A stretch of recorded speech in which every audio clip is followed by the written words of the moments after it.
Yes. Forretten den består af 4 forskellige bøtter. Vi har kammusling, så har vi urtesalaten, en lille æblegelé, og så kernemælk og hyldeblomstsaucen, som lige er skældt med en grøn olie. Kammuslingen er så dejlig nem.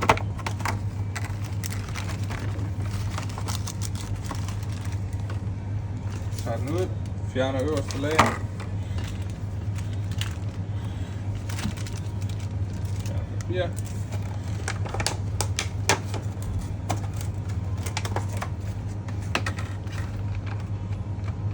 Sørg for at få spredt urtesalaten godt ud.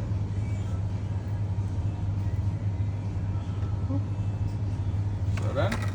Så tager I jeres sauce, ryster posen, og så klipper man et lille hul i toppen.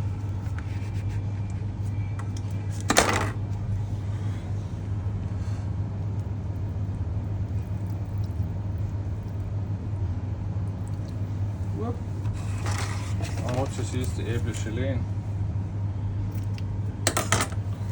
Og også bare lige kan. Så en lille smule. Voilà.